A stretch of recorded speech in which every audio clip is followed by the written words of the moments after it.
Okay. Well, thank you so much for will your willingness to share your story, your willingness to be vulnerable, your willingness to just really tap in to your spirit and just share it with the world because that's not easy.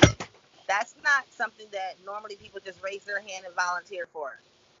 But you have something that is so special and that is going to change people's lives. Even if it touched one person, it's already touched over 6,000 people already. So Wow, that's there's amazing. a that I mean you have a lot to offer, and I just want to commend you, and I'm very very proud of you.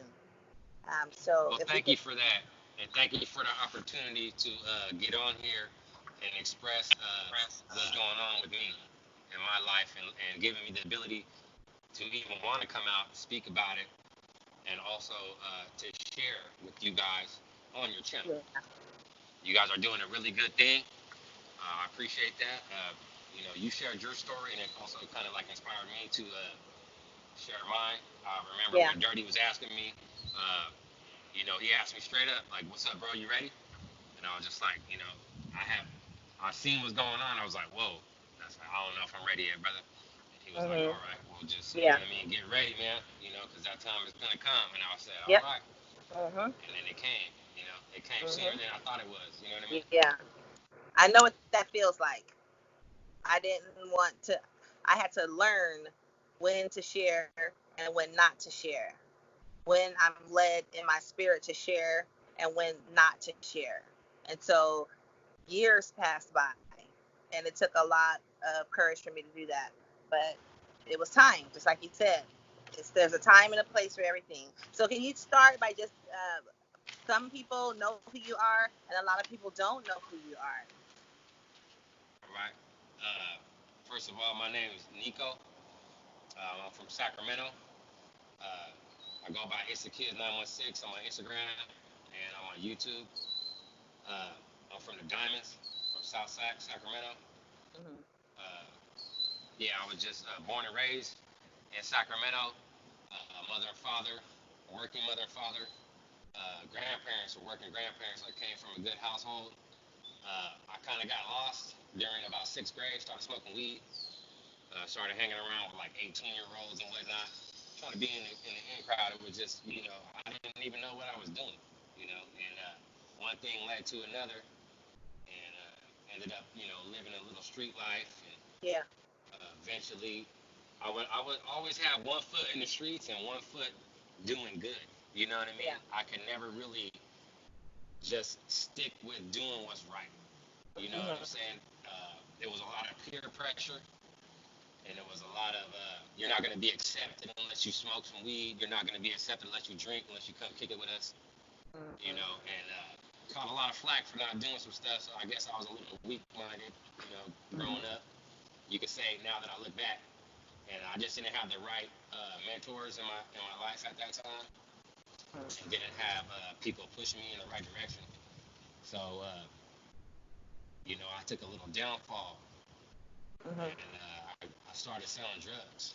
I started with cocaine and MDMA, and one thing led to another, and eventually I ended up catching a 63-month sentence in the federal prison system for possession with intent to distribute cocaine and MDMA, and I also got a 2-point gun enhancement on that, and that with my weight and everything transfers to marijuana in the federal sentencing guidelines. Whatever drug that you possess, they do a transfer to marijuana. So the drugs that I sold with the MDMA and the coke came out to about 3 years. Okay. And so I would have really been doing a small bid if they didn't find that pistol. And then when they found the pistol, it gave me an extra 2 years. And so when they told me that, I was like, let me sign that deal. You know what I'm saying? Yeah. Because cooperation was not an option. And the federal Right. prisons, they have like a 98.8 or 98.99 conviction rate. You know what I'm saying? Because everybody's signing a guilty plea or they're cooperating. So you have no choice. So you do that crime, you do that time, and everything that you sell, they will get you for. So one of my partners ended up being a paid DEA informant, and he wore a Wow. wiretap, set me up on a couple controlled buys, and they had video surveillance, and it was orchestrated by the Sacramento Police Department, Sacramento Sheriffs, and also the probation. The feds usually sub out that work, and they're just basically the head honchos, and they have the other people doing the dirty work. Unless you're just a really big wig, you know what I'm saying? Then you might get like the FBI and all that, but normally you just get one person from each branch, and they're all coordinating with each other, so they pretty much know what's going on. How old were you? Man, you know what? I want to say I was 28, maybe 27 At that time? at that time. You don't look but 27, Maybe I 28 was a little now. bit younger. Maybe I was a little bit younger. You know what I mean? So yeah, prison actually helped me out because I wasn't drinking really. I wasn't smoking. I mean, I did partake a little bit here and there, but Yeah. I wasn't just boom. So it kept me young, and just keeping busy in there and stuff, and trying to keep my nose clean. Good. So at the time of your conviction, you were around 27, 28 years old. I have to say, you don't look but about 27. You look about 25 years old. How old are you now? Thank you. Right now I'm 38. You're 38 now. So how many years did you do? I did a total with my halfway house and everything. It was 59 months.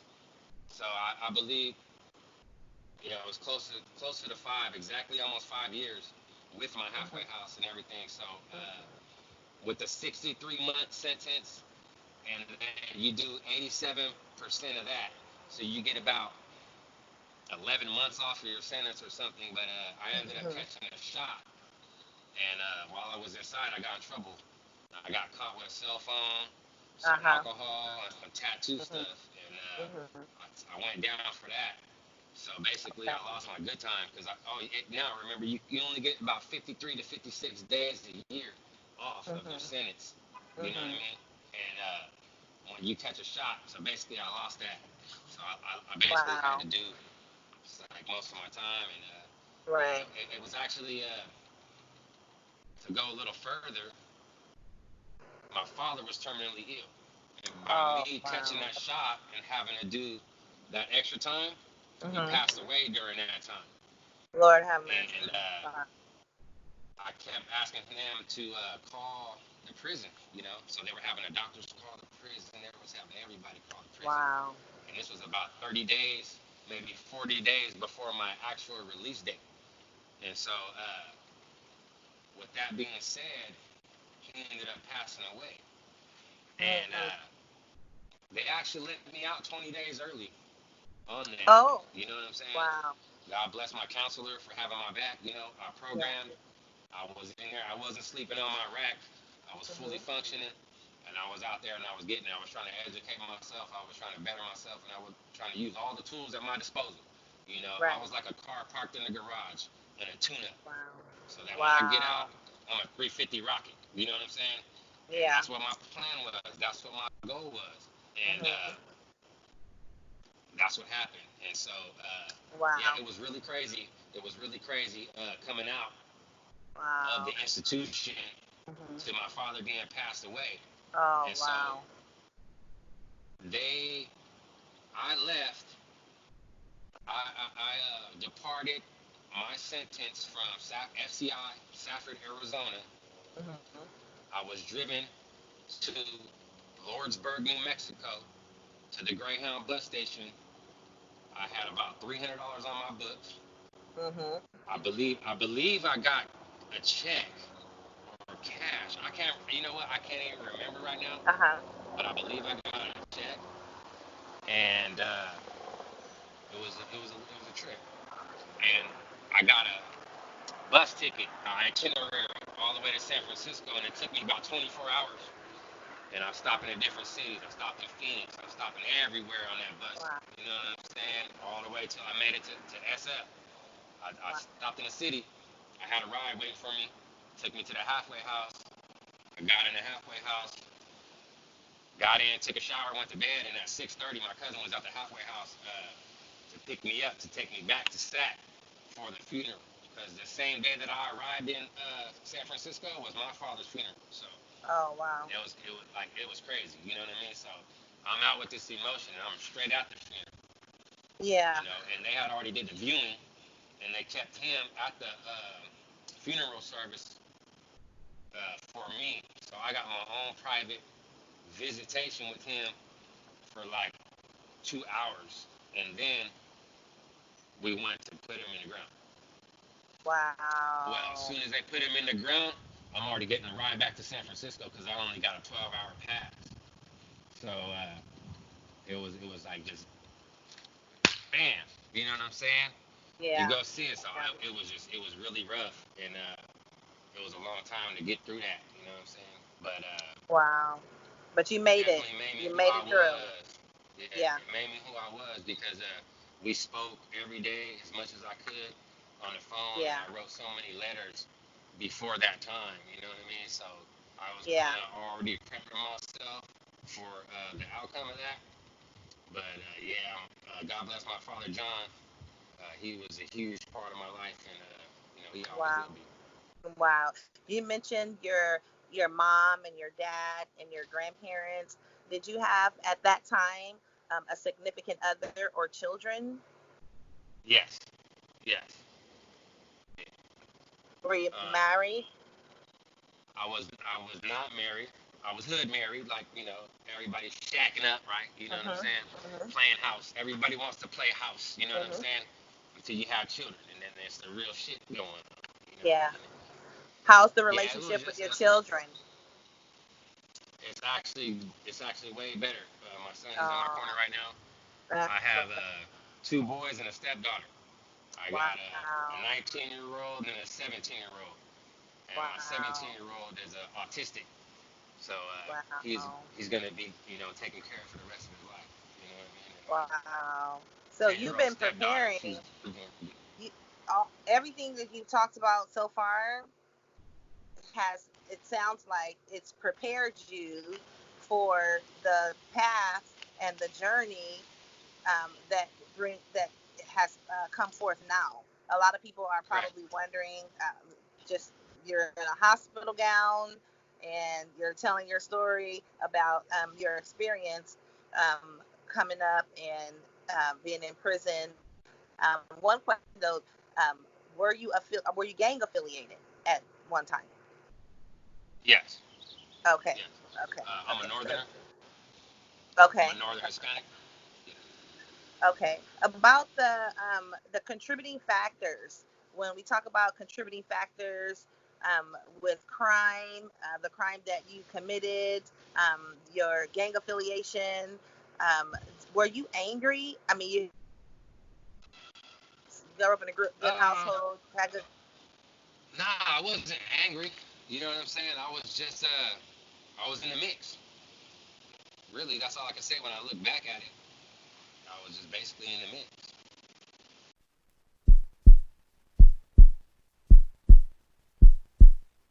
Okay, so when you got that leukemia diagnosis, when I think of leukemia, when people think of leukemia, most people think of children. Like, I think like children get leukemia, but we Mhm. understand, well, and we're still learning that there's several different types. I think there's like four different types, and the type that you were diagnosed with was the AML, right? The acute Correct. myeloid leukemia, which is Yes. basically a type of blood cancer, right? That Yeah. starts in the bone marrow. Yes. So far, you've only been at the hospital facility for what, 3, 4 days? Yes. And I'm in my second day of chemotherapy right now. I got uh Okay. I got this big old thing rolling with me everywhere I go. I'm hooked Wow. up to this monitor. I got all these bags on me. I got these coming up out of me right now. You know what I'm saying? So, yeah, Yeah, this is a real shock. It's a game changer for me. You know what I mean? And it just absolutely. flipped my life upside down. When he told me that you're gonna be in the hospital for a month and you got a 6 to 8 month treatment, I was going insane. It broke me Wow. down. It broke me down. It really broke me down. And I want to say thank you to everybody, for Yeah. coming through, especially Yeah. to you, So, and to God be glory. Kurt and Dirty Weather. You know what I'm saying? Because you guys giving me the opportunity and a platform to come on here and to actually want to tell uh, my story, and it Yeah. makes me feel good that people can take heed to the information and maybe with new information we make new choices. You know what I'm saying? Because we're not who we are Absolutely. yesterday. I'm not who I Absolutely. was yesterday and the day before now because I got more That's stuff right. in my brain. And Absolutely. maybe God is working through me, and that my duty on this earth is not done. My job is not done. That's right. I was so caught up in my work, so Yeah. caught up into working for people and Yeah. doing things that I was missing my family, that my Right. family's suffering. You know what I'm saying? Right. Even though you're trying Right. to provide, by Right. the time you get home after pulling a long 10-hour shift, you might not have no time for your lady or for your kids or something. You Right. might just want to Right. kick back, smoke a blunt, and watch a football game. Leave Right. me alone. I gotta do my laundry. I gotta clean. I Yep. gotta do, whatever. So Yep. yeah, it was very That's the stressful. whole thing. Take the time out to smell the roses. You know the word. You was raised up in the church. You were raised up spiritual.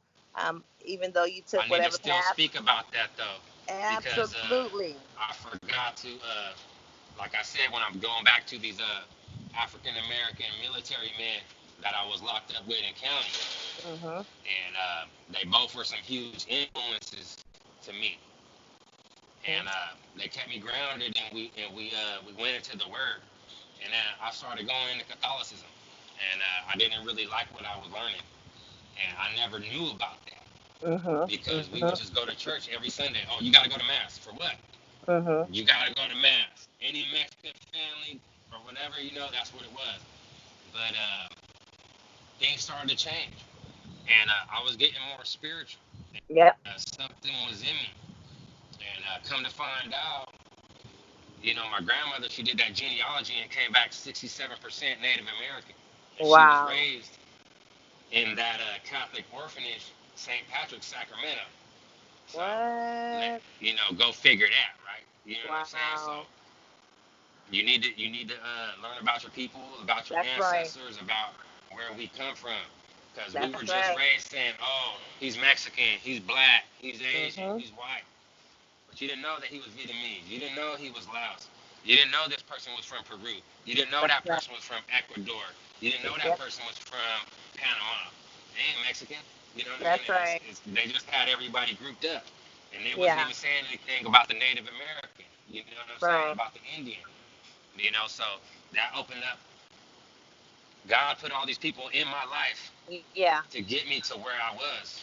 Right. And I never knew that. So when I was in the pen, I didn't have nothing to do with that. But when I exited, I started getting all this information, and I got back with my cousin, who's a Miwok, and I call him my cousin. He's not my blood cousin, you know what I'm saying? But they basically adopted me and took me in. Wow. Shout out to the whole Miwok squad, you know what I mean? All the people that helped me out, Razzle Dazzle, Big Mar, Yeah. everybody that got me up on my path, you know what I'm saying? And I started Mhm. working a fire, Yeah. and they would call me up with an hour notice, like, "Hey, Neeks, I need you to get down here.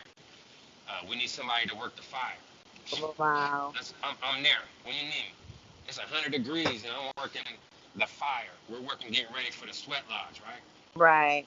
So many people would come and they would always bring gifts. They bring tobacco, Mhm. sage. They bring all this healing stuff to see the earth provides the natural medicine of the land. Mhm. The natives, we live off the land. We don't waste anything. Right. Everything is here for us already. You know what I mean? And so I never knew about that. And Yeah. as I started coming in, it started hitting me really deep. So I Mhm. went on a really big spiritual path. You know Mhm. what I mean? And I had to go do some soul searching, and Wow. kind of made me who I am today. So spiritually, I do Native American spiritual. You know what Mhm. I mean? I don't know exactly what they call it, whatever, but I'll be at the powwows and I'll be at ceremony and I'm gonna just be doing Mhm. my thing, rocking with the feathers, get some Mhm. sage, getting my mind right because that's all my relations, that's my ancestors, that's my people. You know what I'm saying? I have to leave the church. Wow. If I That is I do believe in amazing. both, though. Don't get me wrong, because I feel like that I pray to both sides. You feel me? Because Mhm. I Mhm. got a little bit of everything, so I still pray my prayers to Lord Yep. Jesus Christ as Yep. well. Mhm. And in the Mhm. Native American side, we say grandfather and grandmother, so it's a little bit different. But since I was raised both ways, I still kind of Mhm. gotta give. You know what I mean? I Yeah. think they're all the same to me. You know what I mean? So Mhm. they're all Mhm. going up top. And right That's now, I'm right. rocking my Four Directions thing, and this Uh is for huh. suicide prevention.